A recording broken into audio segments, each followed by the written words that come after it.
परिचय। सर, हम एक फल के अंदर बीज क्यों पाते हैं? श्याम, पादपों में लैंगिक प्रजनन के बाद ही बीज विकसित होते हैं। लैंगिक प्रजनन क्या होता है सर? दो युग्मकों के मिलने से एक नया जीव उत्पन्न होता है। इस प्रक्रिया को लैंगिक प्रजनन कहते हैं। सर, पादप का कौन सा भाग लैंगिक प्रजनन में हिस्सा लेता है? बेटा, पुष्प पादपों के लैंगिक अंग होते हैं, इसलिए ये लैंगिक प्रजनन में हिस्सा लेते हैं। ये सुंदर पुष्प फल और बीज के रूप में कैसे प्रजनन करते हैं? ठीक है, आओ हम पुष्पीय पादपों में लैंगिक प्रजनन के बारे में विस्तार से जानते हैं। उद्देश्य। इस पाठ के अंत में आप निम्न करने में सक्षम हो जाएंगे। एक पुष्प के हिस्सों की पहचान करना, पुंकेसर की संरचना और लघु बीजाणुधानी की प्रक्रिया को समझना, जायांग की संरचना और गुरु बीजाणुधानी यानी बीजांड की प्रक्रिया को समझना, परागण को समझना और परागण के विभिन्न कारकों की पहचान करना, निषेचन के प्रकारों को समझना, भ्रूणपोष, भ्रूण, बीज और फल के विकास को समझना। पुष्प के हिस्से। पुष्प अंगों की 3 प्रमुख श्रेणियां हैं। प्रजनन अंग मादा, प्रजनन अंग नर और गैर प्रजनन अंग। प्रजनन अंग मादा अंडप या स्त्री केसर, वर्तिकाग्र, वर्तिका, अंडाशय, बीजांड। प्रजनन अंग नर पुंकेसर, परागकोश, डंठल तंतु यानी फिलामेंट, पराग। गैर प्रजनन अंग पंखुड़ी यानी दलपुंज, रस यानी वाहिदल, टेपल्स। निषेचन पूर्व घटनाएं। पुष्पी पादपों में लैंगिक प्रजनन में निषेचन से पूर्व निम्न घटनाएं होती हैं। लघु बीजाणुधानी और परागकण का विकास, गुरु बीजाणुधानी एवं मादा युग्मकोद्भिद का विकास, पुंकेसर और परागकोश की संरचना। पुंकेसर की संरचना। पुंकेसर में लंबा एवं पतला डंठल तंतु यानी फिलामेंट तथा द्विपालिक संरचना परागकोश होती है। परागकोश की संरचना। द्विपालिक परागकोश 2 कोष्ठ होते हैं। परागकोश में 4 विवर या लघु बीजाणुधानी होते हैं जो परागपुटी यानी पोलन सेक्स के रूप में विकसित होते हैं। लघु बीजाणुधानी और परागकण का विकास। लघु बीजाणुधानी। परागकोश में प्रत्येक द्विगुणित मातृ कोशिका अर्धसूत्री विभाजन द्वारा 4 अगुणित लघु बीजाणु या लघु बीजाणु चतुष्क का निर्माण करती है। हर अगुणित लघु बीजाणु एक विस्तृत दीवार पर पनपते हैं और सूत्री विभाजन के द्वारा परागकण बनाते हैं। परागकण नर युग्मकोद्भिद का प्रतिनिधित्व करता है।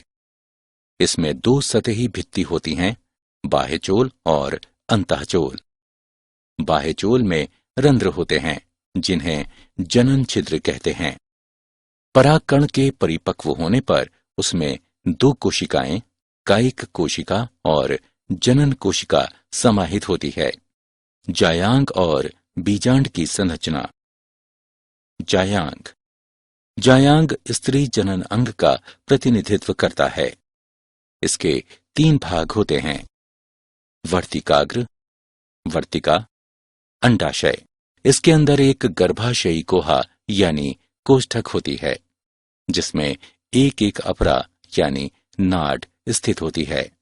अपरा से गुरु बीजाणुधानी या बीजांड निकलता है। बीजांड एक अध्यावरणी गुरु बीजाणुधानी है। इसमें बीजांड काय होता है जो 1 या 2 अध्यावरण या संरक्षक आवरण से घिरा होता है। बीजांड के अंग।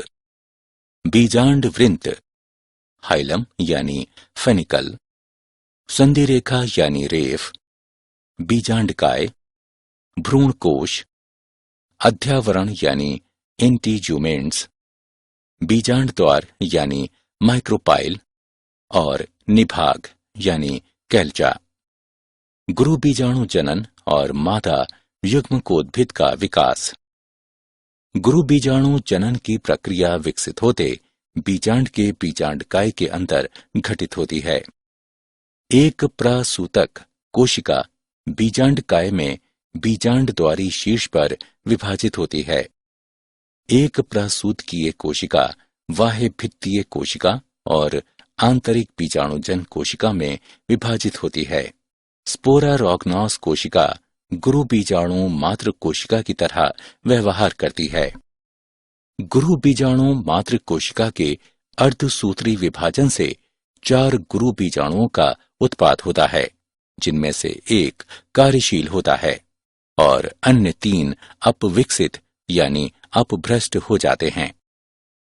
कार्यशील गुरु बीजाणु समसूत्री विभाजन से स्त्री यानी मादा युग्मकोद्भिद यानी भ्रूण कोश के रूप में विकसित होता है। मादा युग्मकोद्भिद में 8 केंद्रीय न्यूक्लिएट यानी भ्रूण कोश की रचना करते हैं। भ्रूण कोश की 3 कोशिकाएं, 2 सहायक कोशिकाएं और बीजांड द्वारी शीर्ष स्थित एक अंड कोशिका अंड उपकरण का निर्माण करती है। 3 प्रतिव्यासांत एंटीपोडाल कोशिकाएं निभागीय छोर पर होती हैं। केंद्रीय कोशिका में 2 ध्रुवीय न्यूक्लियाई होती हैं। परागण। परागकण के नर परागकोश से स्त्री केसर के वर्तिकाग्र तक स्थानांतरण या संचारण को परागण कहा जाता है। परागण 3 प्रकार के होते हैं। स्वयुग्मन यानी ऑटोगैमी, एक ही उसी पुष्प में परागकोश से वर्तिकाग्र तक परागकणों का स्थानांतरण है। स्वपरागित पुष्पों में परागकोश एवं वर्तिकाग्र एक दूसरे के पास अवस्थित होते हैं और स्वपरागण या ऑटोगैमी को सुलभ कराते हैं। सजात पुष्पी परागण।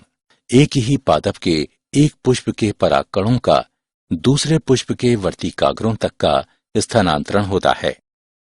पर निषेचन। इसमें भिन्न पादपों के परागकोश से भिन्न पादपों के वर्तिकाग्र तक परागकणों का स्थानांतरण होता है। परागण के अभिकर्मक या कारक। परागण अभिकर्मक ऐसा कारक होता है जो एक ही प्रजाति के पादप के पुष्प में पराग को नर से मादा के प्रजनन अंग तक स्थानांतरित करता है।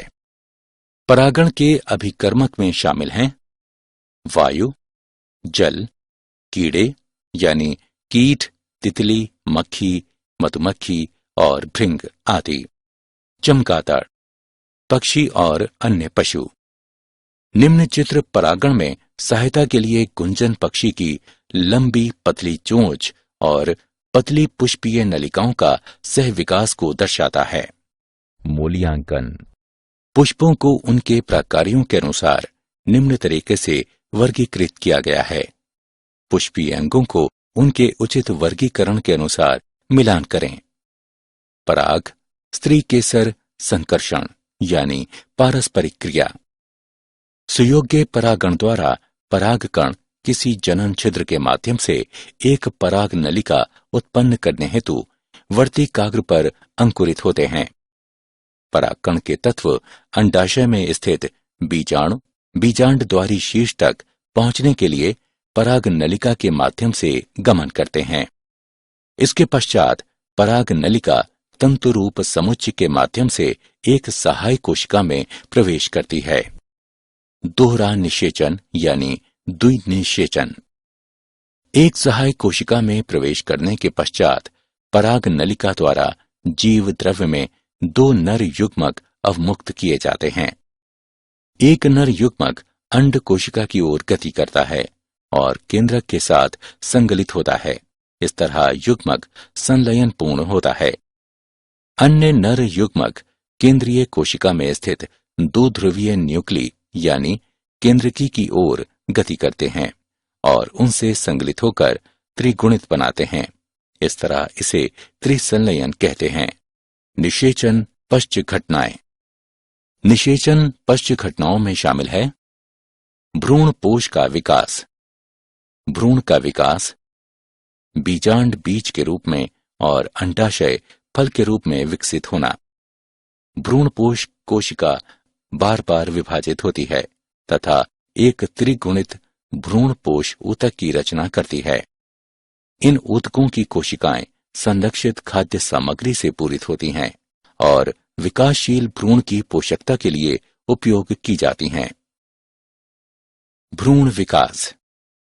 गोलाकार, हृदयाकार तथा परिपक्व भ्रूण के निर्माण के लिए युग्मनज प्राक भ्रूण का समसूत्री विभाजन होता है। भ्रूण की संरचना।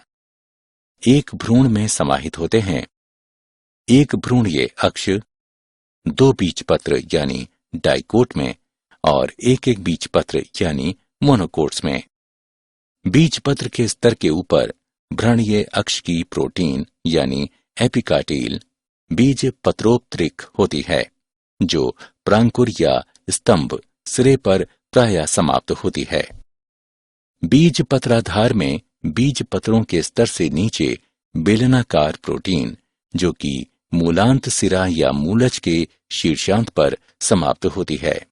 बीज और फल का विकास। निषेचित बीजांड बीज बनता है। अध्यावरण बीज का आवरण बन जाता है जिसे बीजचोल कहते हैं। परिपक्व बीज दो प्रकार के हो सकते हैं, एल्बुमिनियस और गैर एल्बुमिनियस। फल एक परिपक्व अंडाशय होता है जिसके अंदर बीज होते हैं। अंडाशय की दीवार फल की दीवार यानी छिलके के रूप में पतल जाती है जिसे फल भित्ति कहते हैं। मांसल फल के फल भित्ति में शामिल है अंता फल भित्ति यानी बीज के चारों ओर, मध्य फल भित्ति यानी मांसल भाग, बाह्य फल भित्ति यानी त्वचा। मूल्यांकन। आगे बढ़ने से पहले आइए जानें कि आपने कितना सीखा। निम्न का मिलान करें।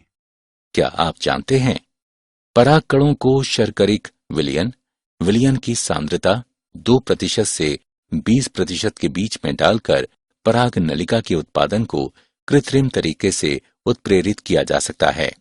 सारांश। आइए हमने जो कुछ सीखा उसे संक्षेप में दोहराएं।